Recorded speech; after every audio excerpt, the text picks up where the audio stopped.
And welcome back to tonight's politics panel. Still with me, Brian Pruitt, Alex Lawson, and Gianna Caldwell. Let's get back to it.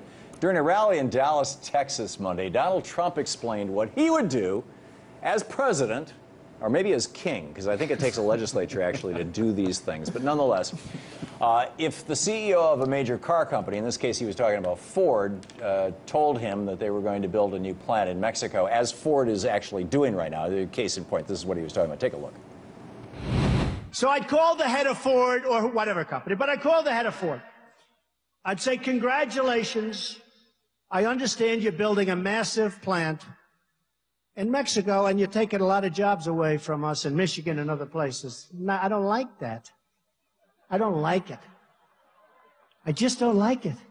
And he'll say, well, Mr. President, it's wonderful, wonderful for the economy. Oh, great, just great. It's wonderful for whose economy? Not for our economy. We lose on everything. We lose on jobs. We lose on money. We lose on everything. So what I'd say is the following. I don't want you to do that. And if you do it, you're not going to have any cars coming across the border unless you pay a 35% tax. That's it. Now, there was a huge and sustained applause that followed that. When Richard Nixon became president, the average import tariff into the United States was in the neighborhood of 30%. I think it was around 27%. So what Trump is talking about is repudiating, what Nixon's tried to start with China, what Reagan kicked up. Reagan got tariffs down into the teens, and then what Bill Clinton took, tariffs to our average tariff right now is less than 2%. It's 1.8%. So he's repudiating 50 years of Republican ideology and politics or policy. I can see where any company that is an entirely American company would be cheering. I remember when Sam Walton started Walmart and the slogan was 100% made in the USA, and it was true of everything in the store. It was before Reagan.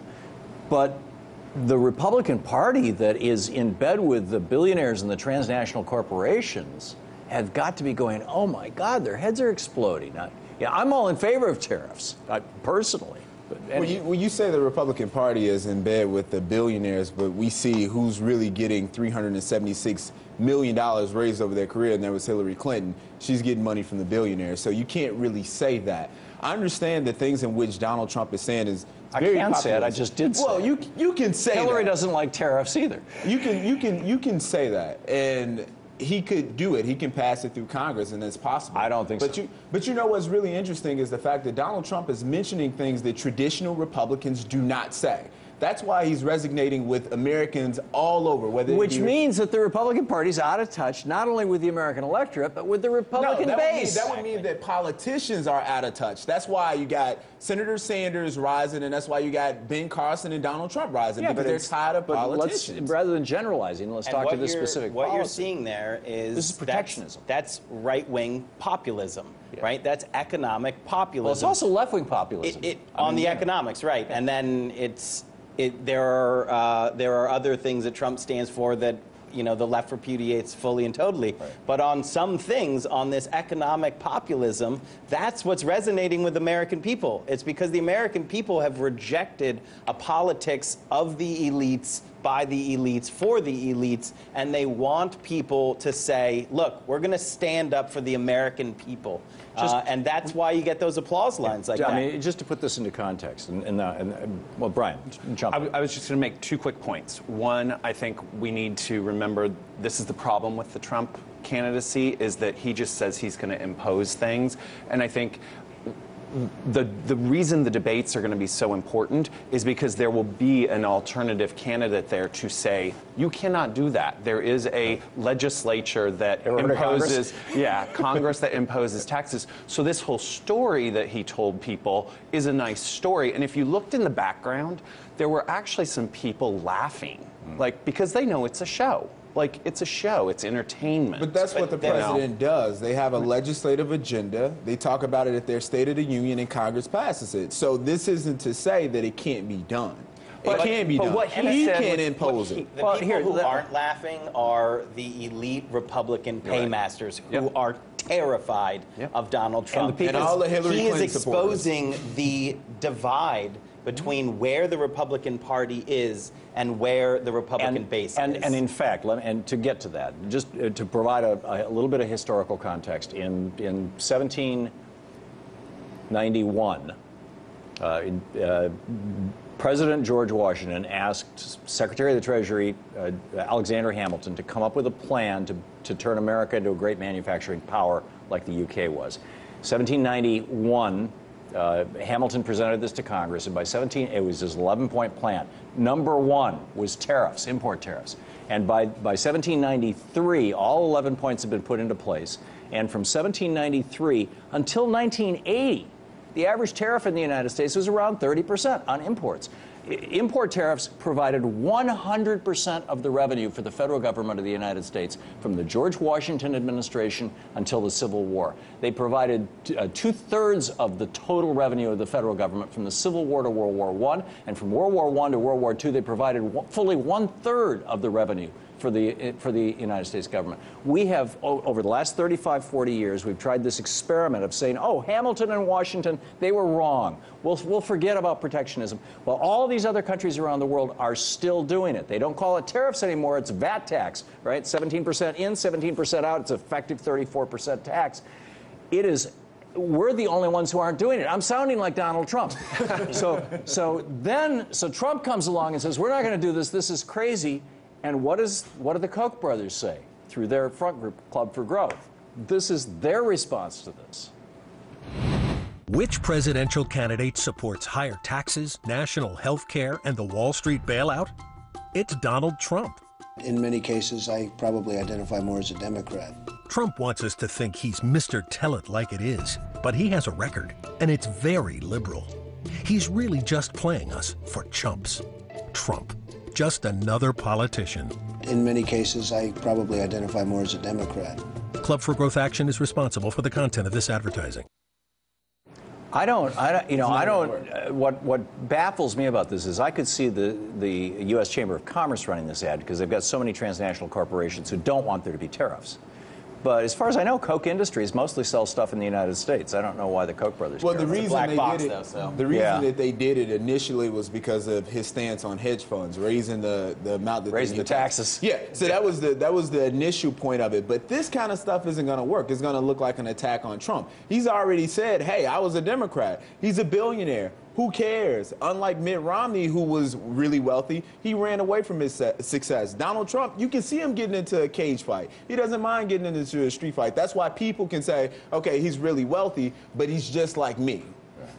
Yeah, he's a billionaire who inherited all of his wealth, just like all of us. Yeah, obviously. exactly. We all inherited $400 million. I think the Koch brothers are scared of him because for all the things that Donald Trump does that are ridiculous, he is playing his own game, right? I mean, when he leaves the stage, I don't think he calls up the Koch brothers and says, "How did I do?"